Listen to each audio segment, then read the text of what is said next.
yeah, we have to be careful. We have to go into the second leg with all our focus and try to win that one as well.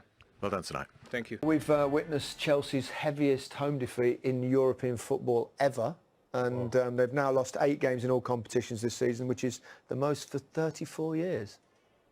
Doesn't read well when you say it like that at all. Yeah. But again, the project to be bought into at this club now, you know, it's long term. Yeah. You've got these young players. If Chelsea want to get back to the top of the game, you know, you build and develop these young players, and then you add to them.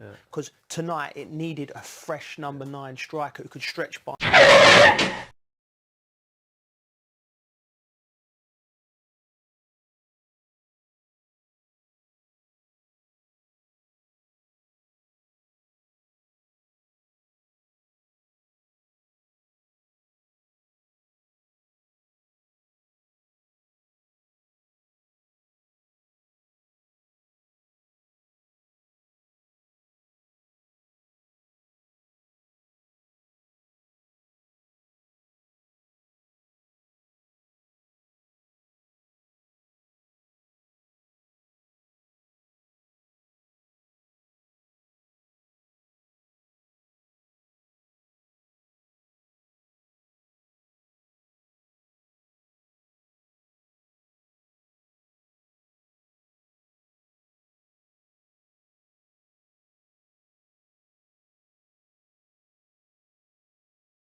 And the other way, it needed a bit more solidity at the back, you know, at the left back position.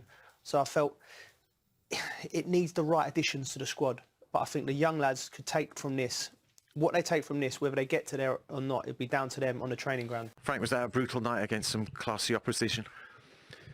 Yeah, performance and result. So sometimes you have to be brutally honest about it. And so they outclassed us in pretty much every department.